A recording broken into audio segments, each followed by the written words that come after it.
Hello friends, मैं आपकी friend शिल्पी सिंह आपके अपने YouTube channel smart classes with me में आपका हार्दिक स्वागत करती हूँ। फ्रेंड्स, आज मैं आपके लिए हिस्ट्री का एक नया टॉपिक लेकर आई हूँ, सती प्रथा। आज हम इस वीडियो में सती प्रथा के बारे में बात करेंगे। एग्जाम पॉइंट ऑफ व्यू से जो भी पॉइंट इम्पोर्टेंट है सब इस वीडियो में डिस्कस करेंगे। तो समय ना बर्बाद करते हुए वीडियो स्टार्ट करते हैं। तो आज का हमारा टॉपिक है सती प्रथा। सती प्रथा हमारे भारतीय समाज की एक बहुत बड़ी कुप्रथा थी, जिसमें पति की किसी कारणवश मृत्यु हो जाने पर पत्नी को उस मृतक पति की चिता में ही चिता विहीन होना होता था। मतलब पति की जो चिता बनाई जाती थी उसी में उसकी पत्नी को चिताविहीन होना होता था। चिताविहीन यानी कि चिता में जलकर मर जाना होता था। यह हमारे भारतीय समाज की एक बहुत बड़ी कुरीति थी, जो उस समय समाज में बहुत अधिक प्रचलित थी। तो ये इसके बारे में थोड़ा सा ओवरव्यू था कि सती प्रथा क्या था। अब सती प्रथा के बारे में आगे बात करते हैं कि सबसे पहले सती प्रथा का नाम कैसे पड़ा था। तो जो सती प्रथा का नाम है वो देवी सती, जो कि महादेव की पत्नी थी, उनके नाम पर सती प्रथा का नाम सती प्रथा पड़ा था। और ऐसा इसलिए होता है क्योंकि जो देवी सती थी वो राजा दक्ष की पुत्री थी, और राजा दक्ष अपने दामाद यानी कि देवी सती के पति को पसंद नहीं करते थे, और वह एक दिन एक यज्ञ का आयोजन करते हैं। इस यज्ञ का आयोजन में वह महादेव को नहीं बुलाते हैं, यानी कि उन्हें इनवाइट नहीं करते हैं। ये पति का अपमान देवी सती को बुरा लगता है और वह वहीं यज्ञ कुंड या यज्ञ वेदिका में कूदकर अपने प्राण दे देती है। तो यहीं से सती प्रथा को नाम दिया गया है। लेकिन इसमें सती प्रथा में और देवी सती के प्राण दे देने में बहुत अंतर था। उन्होंने पति के अपमान के कारण अपने प्राण दिए थे, और हिंदू ब्राह्मणों ने इसे एक गलत रूप में विकसित कर दिया। तो आगे अब जानते हैं सती प्रथा के बारे में और इम्पोर्टेंट पॉइंट्स। आपसे एग्जाम में पूछा जाता है कि सती प्रथा के पुरातात्विक साक्ष्य कहाँ से प्राप्त होते हैं। तो सती प्रथा के पुरातात्विक साक्ष्य हमें मिलते हैं एरण अभिलेख से। ये एरण अभिलेख किसने बनवाया था ये भी पूछा जा सकता है। तो एरण अभिलेख भानुगुप्त द्वारा बनवाया गया था। भानुगुप्त गुप्त वंश का एक शासक था, जिसके द्वारा एरण अभिलेख बनवाया गया था। और जो एरण अभिलेख में सती प्रथा का उल्लेख है वह 510 ईस्वी का है, जिसमें गोपराज नामक सैनिक की पत्नी के सती हो जाने का वर्णन मिलता है।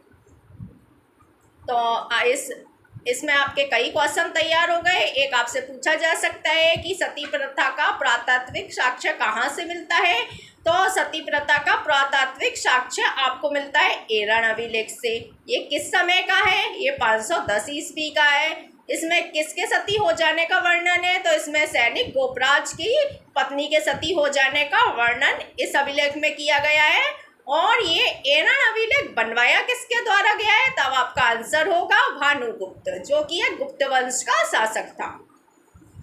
अब ये जो सती प्रथा थी ये वैदिक काल में इतनी प्रचलित नहीं थी, क्योंकि देखिए ना तो वेदों में, ना रामायण में, ना महाभारत में, ना मौर्य काल में इसका कोई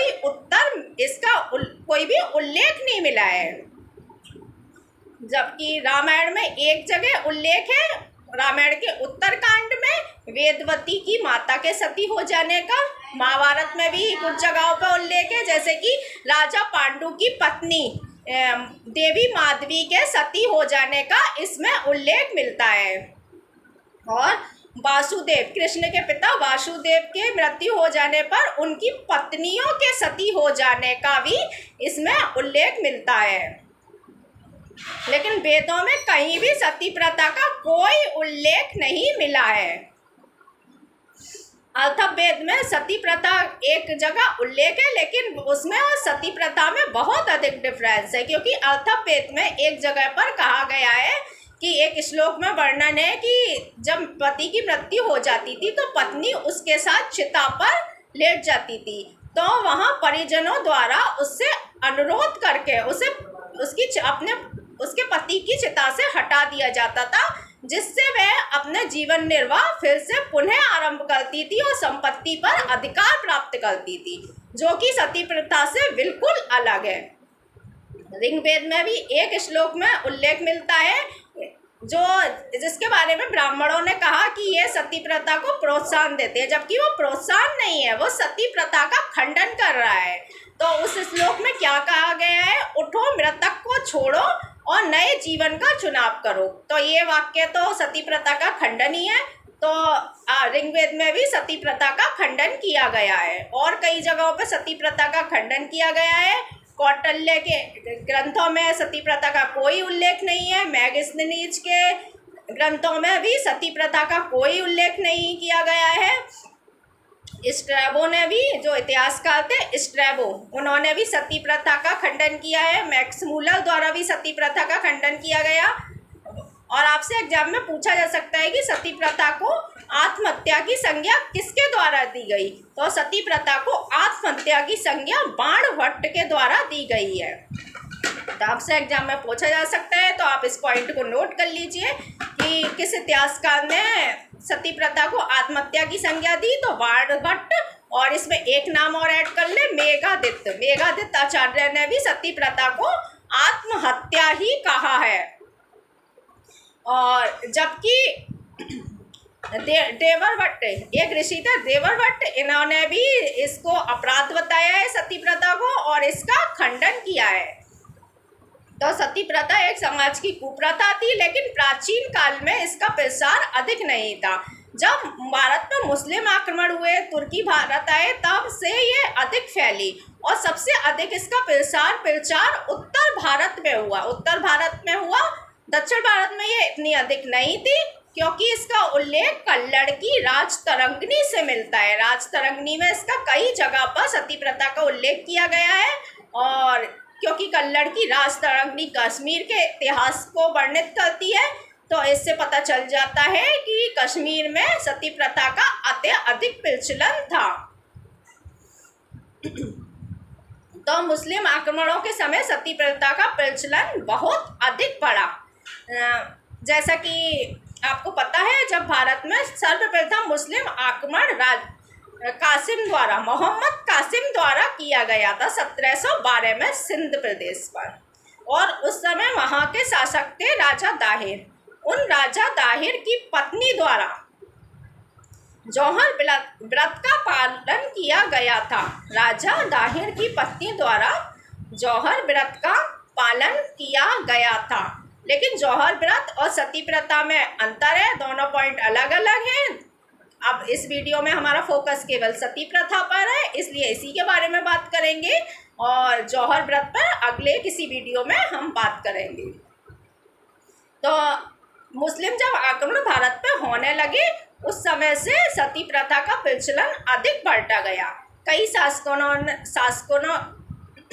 शासकों ने इसे प्रतिबंधित करने का प्रयत्न किया, परंतु वह इतने अधिक सफल नहीं हुए। इसमें एक नाम राजा अकबर का भी आता है। उन्होंने प्रतिबंधित करने का प्रयत्न किया था, परंतु वह सफल ना हो सके, यानी कि वह असफल रहे थे। और मराठा पेशवाओं ने भी इसे प्रतिबंधित करने का प्रयत्न किया, लेकिन उनको भी अत्यधिक सफलता नहीं मिली। इसमें आपको एक नाम याद रखना है, अल्बुकर्क। ये अल्बुकर्क कौन था? ये पुर्तगाली गवर्नर था। जैसा कि आप जानते हैं, भारत में 1498 में पुर्तगाली भारत आए थे और उन्होंने धीरे धीरे कर भारत के कई जगहों पे अपना अधिकार जमा लिया था। भारत के जो पश्चिमी समुद्री तट है, उस पर तो कहा जाता है पूरी तरह ही पुर्तगालियों का अधिकार हो गया था। 1509 में अल्बुकर्क आया था भारत गवर्नर बनकर, और 1510 में उसने बीजापुर के शासक से गोवा भी विजित कर लिया था। लेकिन उसके बाद उसने जो अपने जीते हुए क्षेत्र थे, जिन क्षेत्रों पर उसका कब्जा था, उस पर अल्बुकर्क ने एक कानून बनाया कि हमारे क्षेत्र में कोई भी सती प्रथा का पालन नहीं करेगा। उसने अपने क्षेत्रों में सती प्रथा को पूर्णतः प्रतिबंधित कर दिया। तो आपसे पूछा जा सकता है कि किस पुर्तगाली ने प्रतिबंधित किया था सती प्रथा को, तो उसमें आपका आंसर होगा अल्बुकर्क ने, जो पुर्तगाली गवर्नर था। और आपके माइंड में ये क्वेश्चन आ रहा होगा कि अल्बुकर्क बहुत अच्छा व्यक्ति था जिसने भारत की कुप्रथा को दूर करने का प्रयत्न किया, लेकिन ये उसकी अपनी एक स्वार्थ सिद्धि थी, उसका प्रयत्न नहीं था, स्वार्थ सिद्धि थी इसमें उसकी। वो क्या कि क्योंकि अल्बुकर्क चाहता था कि पुर्तगाली व्यापार और पुर्तगाली साम्राज्य को अधिक विस्तार करने के लिए पुर्तगाली जनसंख्या होनी चाहिए। इसके लिए हमें पुर्तगाल से व्यक्ति ना लाने पड़े, पुर्तगाली ना लाने पड़े। उसके लिए उसने सोचा कि भारत में ही अगर लोगों को पुर्तगाली बनाया जाए तो ये अधिक उचित होगा। तो उसने अपने सैनिकों को आदेश दिए कि वे पुर्तगाली महिलाओं, जो हिंदू महिलाओं से, जो पुर्तगाली सैनिक थे वो हिंदू महिलाओं से विवाह करें। लेकिन उस समय हमारा समाज बहुत रूढ़िवादी था, कोई भी इंटरकास्ट मैरिज के लिए तैयार नहीं था, तो उस समय विवाह संपन्न नहीं हो सकता था। आज भी कुछ स्थानों पर ऐसा होता है, लेकिन उस समय ये अधिक था कि रूढ़िवादिता के कारण इंटरकास्ट मैरिज नहीं होती थी। तब अल्बुकर्क ने एक योजना बनाई, उसने सती प्रथा को प्रतिबंधित किया और विधवाओं का पुनः विवाह पुर्तगाली सैनिकों से करवाया। उसके पीछे इसकी जो मंशा थी वो ये थी कि जब पिता पुर्तगाली विवाह होगा अगर पुर्तगाली व्यक्ति का हिंदू स्त्री के साथ, तो उसके जो बच्चे होंगे वो अगर पिता पुर्तगाली तो वो भी पुर्तगाली होंगे। इस प्रकार भारत में पुर्तगाली जनसंख्या को बढ़ाया जा सकता है। तो अल्बुकर्क का उद्देश्य था पुर्तगाली जनसंख्या को बढ़ाना।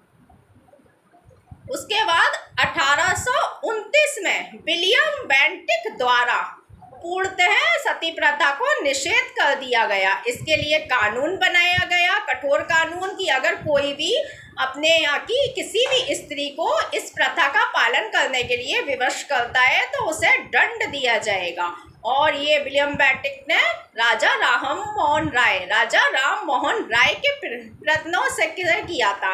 और राजा राम मोहन राय जो थे वो बचपन से ही सती प्रथा से परिचित थे, क्योंकि 1811 में उनकी भाई की मृत्यु हो जाने पर सती कर दिया गया था, जिससे उन्हें गहरा धक्का लगा, ठेस लगी और उन्होंने इस प्रथा को प्रतिबंधित करने के लिए प्रयास करने आरंभ कर दिए। उन्हें सफलता मिली विलियम बेंटिक के सहयोग से। 1829 में सती प्रथा को पूर्णतः निषेध कर दिया गया। ये जो भारत की एक कुप्रथा थी जो कि पूर्णतः निषेध कर दी गई 1829 में विलियम बेंटिक के प्रयासों से। आपसे एग्जाम में अगर पूछा जाए कि सती प्रथा को निषेध कब किया गया, प्रतिबंध कब लगाया गया उस पर, या कब कानून बनाया गया, तो आपका आंसर होगा 1829 में। और किसने किया? विलियम बेंटिक ने।